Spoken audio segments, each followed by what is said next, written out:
L'aventure du Maroc s'est malheureusement terminée, peut-être un peu trop tôt, mais c'est le jeu.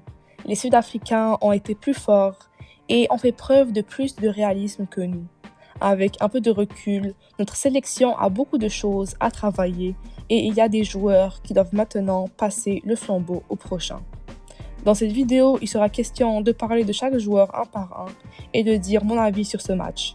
Avant de commencer, n'oubliez pas de vous abonner, liker, partager et commenter si vous aimez le contenu, car c'est vous la force. Tout d'abord, pour commencer avec Bounou, notre gardien. Il n'a pas été décevant, mais certes, il aurait pu peut-être arrêter les 2 buts qu'on a encaissés, mais il ne l'a pas fait et il ne faut pas lui en vouloir. Le but du 1-0, il l'a laissé passer entre ses jambes, ce qui aurait pu être évité, alors que le deuxième but, lui, était très bien tiré par les Sud-Africains. C'était un très beau but, il faut se le dire. Pour parler de la défense, qui m'a pas mal déçu, on a vraiment pu voir que Saiss a perdu beaucoup de sa vitesse et de ses réflexes avec son âge, mais aussi à cause du club dans lequel il joue. Il a pendant longtemps été l'un des piliers de cette équipe, mais aujourd'hui, pendant cette CAN, il a vraiment montré qu'on ne pouvait plus vraiment compter sur lui, en tant que titulaire principalement. Gred, quant à lui, a été énorme comme d'habitude, j'ai envie de le dire. C'est selon moi le meilleur joueur marocain de cette CAN. Il a été superbe dans tous ses matchs. Je le vois vraiment comme notre futur capitaine. Hakimi, lui, a été bon aujourd'hui comme dans les autres matchs. Certes, il a raté le penalty et je lui en veux quand même pour cela. J'avais dit dans ma vidéo d'après-match contre la Tanzanie pour la qualification de la Coupe du Monde 2026 que je n'en voulais pas à Hakimi pour ce penalty raté à une condition qu'il ne refasse pas la même chose en CAN et c'est ce qui est arrivé malheureusement. Il ne faut pas retomber sur lui car ça arrive de rater des penaltys, même si je pense qu'en l'ayant rentré, la tournure du match aurait été complètement changée. Hakimi reste le meilleur arrière-droit au monde et j'espère qu'il continuera ses bonnes prestations à l'avenir. Il ne faut pas qu'il laisse ce penalty louper, le déstabiliser lors des futurs matchs et surtout il doit se relever la tête haute de nous avoir rendus fiers tant de fois. Mazraoui, quant à lui, je ne le sentais pas prêt dès le début, c'est pour cela que j'avais mis dans ma vidéo d'avant-match Attallah titulaire à sa place.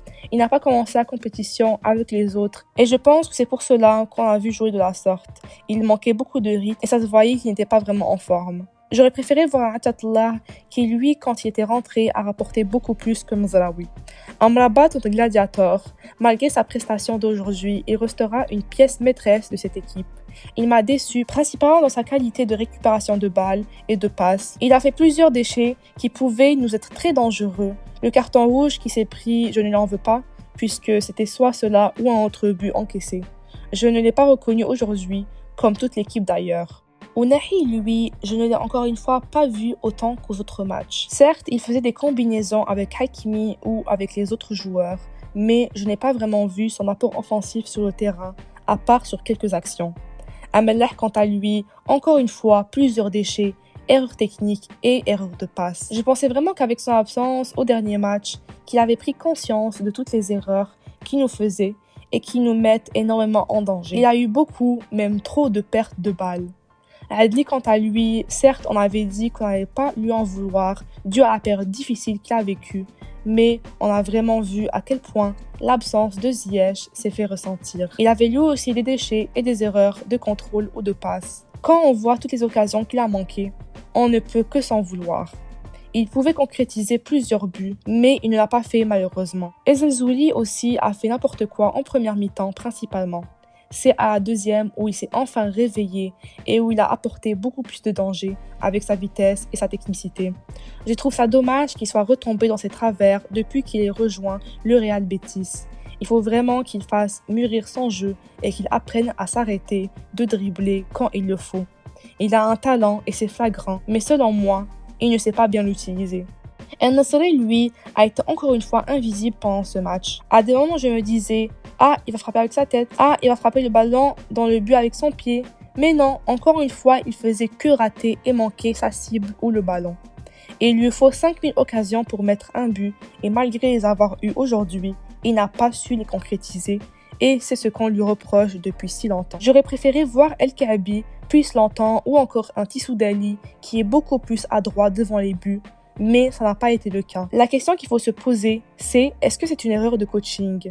Je pense que oui, puisque depuis le début de la compétition, il y a des choses qui ne marchent pas, ou encore des joueurs qui font n'importe quoi et d'autres qui jouent très bien et qui finissent sur le banc dès le match d'après. Je ne retombe pas du tout sur Regragui et je souhaite qu'il reste auprès de la sélection, mais aujourd'hui, il a fait de très grandes erreurs de coaching qui nous ont menés à l'échec. Avec notre énorme manque d'efficacité dès le début de la compétition, je l'avais dit que ça allait finir par nous punir. Et voilà, c'est ce qui est arrivé. L'Afrique du Sud a eu moins d'occasions que nous, mais cette équipe a fait preuve de réalisme et ses joueurs ont réussi à concrétiser leurs occasions, contrairement à nous. On a encore beaucoup à travailler, surtout pour la future CAN, qu'on n'aura pas le choix de gagner, sinon ce sera un grand échec. On devra faire place à l'avenir et à la jeunesse et arrêter d'appeler certains joueurs qui, au jour d'aujourd'hui, n'ont plus rien à proposer. Nous sommes en pleine qualification pour la Coupe du Monde et ce n'est certainement pas le temps de remanier toute l'équipe, mais on devra le faire petit à petit pour qu'une fois arrivé à la CAN 2025, quand on jouera chez nous, qu'on soit prêt à en découdre. Ce match d'aujourd'hui a été décevant dans toutes les sphères. Nos joueurs sont réveillés après le but que l'Afrique du Sud a marqué et c'était trop tard. On a manqué d'efficacité et de détermination et ça a payé. C'est un match à oublier, un naufrage collectif à utiliser pour se reconstruire et apprendre de nos erreurs. N'oubliez pas qu'on devra toujours rester derrière notre équipe nationale, notre pays, nos joueurs, peu importe les circonstances, et surtout ne pas retomber sur eux et oublier tout ce qu'ils ont fait pour nous. Oublions le passé et maintenant place au futur.